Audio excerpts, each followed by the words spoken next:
The Right Side with Doug Billings. Hi, ladies and gentlemen. Welcome to the set of my show, The Right Side. I want to take a few minutes with you today to give a strategic analysis. This is a special program about the Venezuela situation. Maduro, what now for Venezuela? What now for the world? And what now for other leaders who are illegitimate and just every bit as a despot as Maduro was? So welcome to The Right Side. And before we get started, ladies and gentlemen, here is your assignment. Head over to YouTube. I've just been reinstated as of a couple of months ago. 4 years ago, YouTube canceled me because of the conservative, truthful message that I bring to you. Well, I'm back. I hold no grudges. Some people say, why are you giving your business over there to YouTube? Why are you on that platform? Well, sometimes you can use the devil to do God's work, can't you? But subscribe to my YouTube channel, at The Right Side, Doug Billings. At The Right Side, Doug Billings. Head over there if you want to follow on X and on Truth Social, at Doug Billings. All right. But YouTube, at The Right Side, Doug Billings. Okay. So today, because the capture of Nicolás Maduro was not the end of something, it's actually the beginning of a lot of somethings, and a lot of somethings that are far bigger than what the arrest of Maduro was, believe it or not. So the question on, I think, a lot of people's minds is, what now? Who runs Venezuela beyond Trump saying that we're going to run it? What does that really mean? What does the United States accept as far as a solution in Venezuela?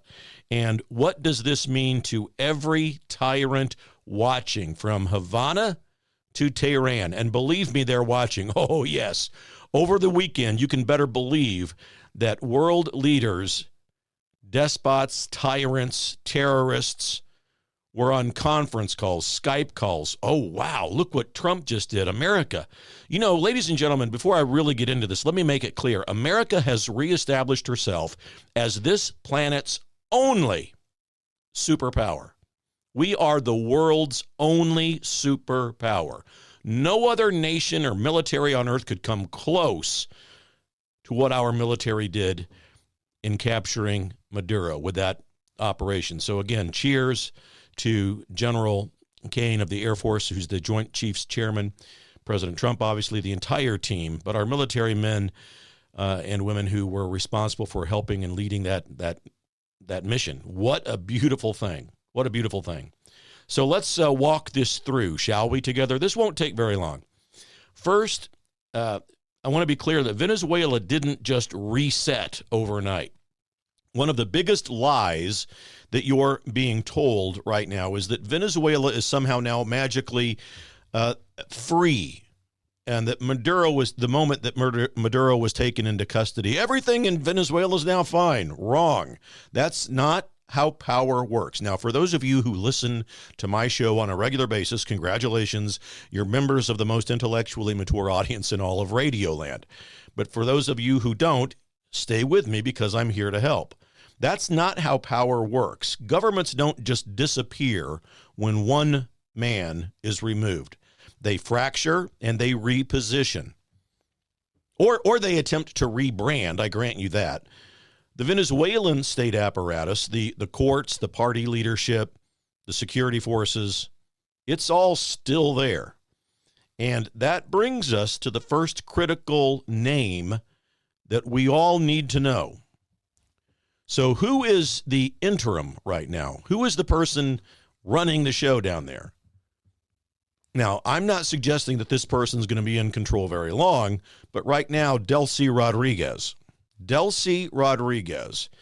So inside Venezuela's own system, the regime's courts, the Supreme, I guess their version of the Supreme Court, has named Delcy Rodriguez as the acting president due to what they called Maduro's forced absence.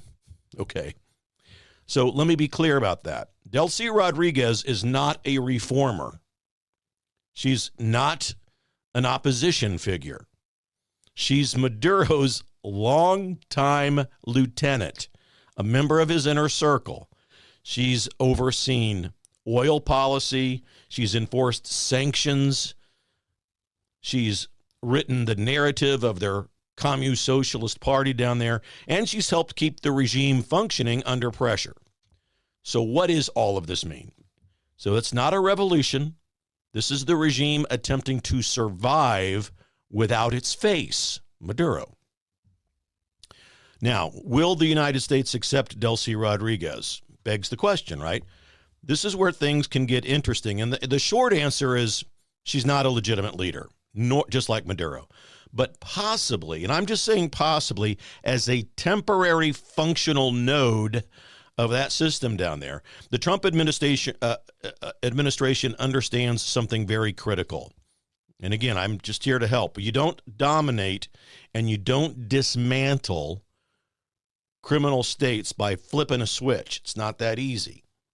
You dismantle them by controlling all of the levers within the system, which brings us to the man quietly kind of shaping this entire transition, and that is, and of course, our friend Marco Rubio.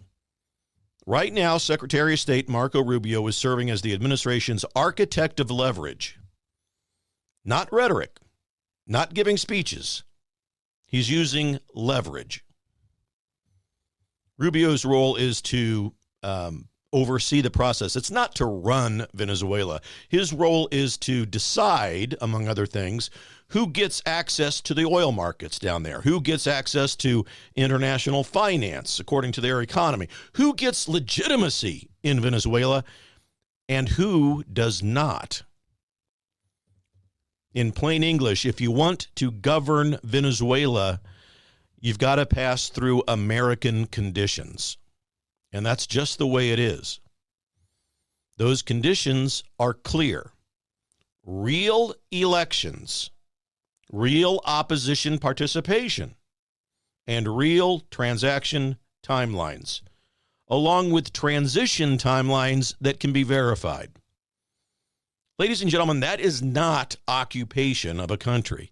This is control of outcomes without boots on the ground. Now, the other power centers down there that you've got to keep an eye on and an ear out for. Venezuela, obviously, not run by one person. It's run by 3 power blocks. And names matter. So first, the enforcers down there. Diosdado Cabello. Remember him. Diosdado Cabello.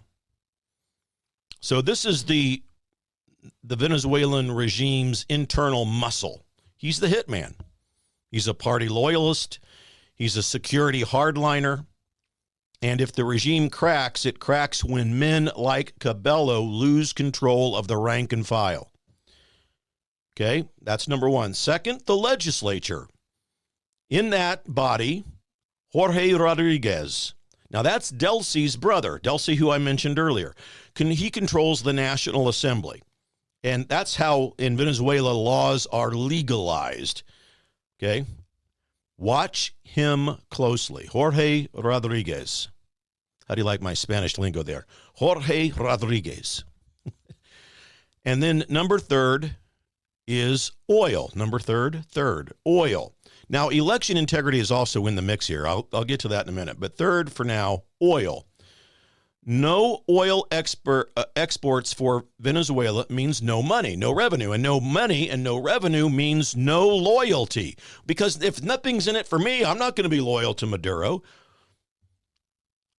And no loyalty also means you either negotiate or you collapse. That's why the Trump administration put so much pressure on shipping and energy flows, because that matters more than any speech given by any politician ever could, my friends. So who will the United States support now as a future leader of Venezuela?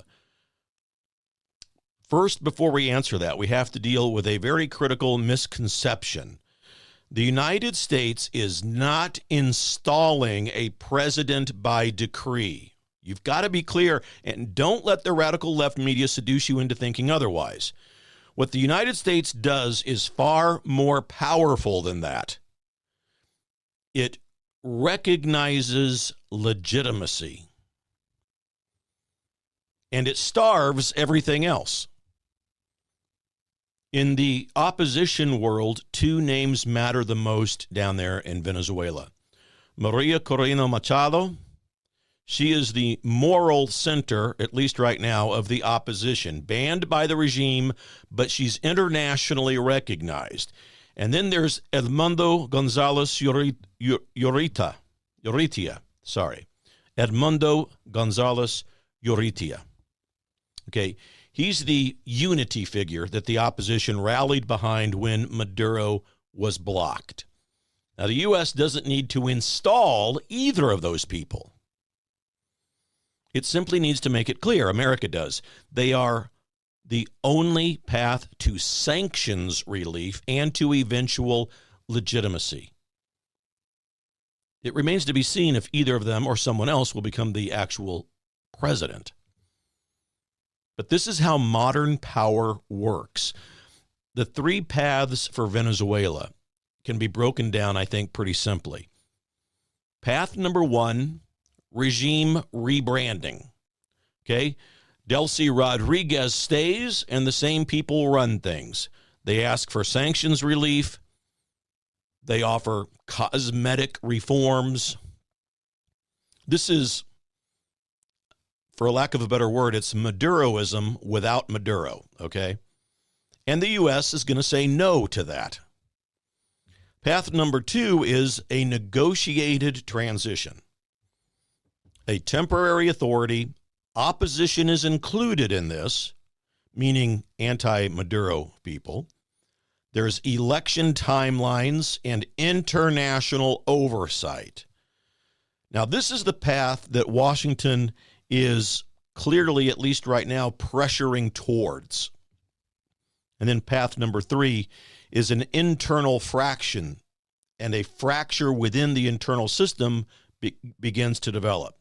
Now, that hasn't happened yet, but if path three, this internal fracture begins, the earmarks of that are the security forces will split, hardliners will resist any kind of change, chaos begins to emerge, and this is the danger zone. And that's why that leverage that Marco Rubio is using now has got to be applied carefully. Now, Cuba and other nations in our neighborhood, in Venezuela's neighborhood, and Cuba, what does it mean for them? Because every authoritarian ruler just learned something. Sovereignty is no longer going to be a shield for state-sponsored crime. It's really that simple. If you traffic drugs, if you traffic children, if you protect drug cartels, and if you poison American communities, you can be reached. And that changes the calculus in Cuba. It changes the calculus in narco states. Changes the calculus for every ruler who believed that America had lost her will. And the bigger truth is, this isn't about conquest. It isn't about empire building. It's not about expanding the American empire. This is about something a lot simpler. Consequences. This is about consequences. And this administration has shown the world that criminal regimes will be treated like criminal enterprises. Even if they call themselves governments, they're going to be treated as such. That's the new reality. And it is long overdue. Wouldn't you agree? So remember this moment, ladies and gentlemen, not as a headline and not as a controversy, but as a turning point. The day America reminded the world there is no safe haven for those people who would destroy lives. And the United States is done pretending otherwise. We're in this together, ladies and gentlemen. Don't forget your homework assignment. Head over to YouTube and subscribe to my channel at The Right Side.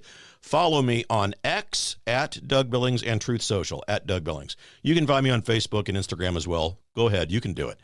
We're in this together, ladies and gentlemen. Believe it. Oh, and if you want a personal message, book me on Cameo. Be happy to do it for you. Believe it, ladies and gentlemen, for the Republic. Cheers. The Right Side with Doug Billings. Hi, everybody. Welcome to the set of my show, Doug Billings. Hey, my good friends at EMP Shield, that's electromagnetic pulse, in case you're from Raytown, Missouri. Electromagnetic pulse could wipe out your home electrical system, could wipe out your vehicle. And thanks to the radical liberal agenda that was put forth under Administrator Biden and Vice Pretender Harris, there are lots of people in this country who want to do us harm. And maybe an EMP device would be their chosen weapon. But EMP Shield gives you a device that can protect you. This little baby here goes on your home outlets, a computer, a router, whatever you want to protect. And then they also have a larger model like this. You can still hold it in the palm of your hand that goes on your vehicle battery so that you can get out of trouble from point A to point B. EMPshield.com. Promo code Doug, ladies and gentlemen. Save yourself, save your property. EMPshield.com. Promo code Doug. We're in this together, folks. Believe it. For the Republic. Cheers. The Right Side with Doug Billings.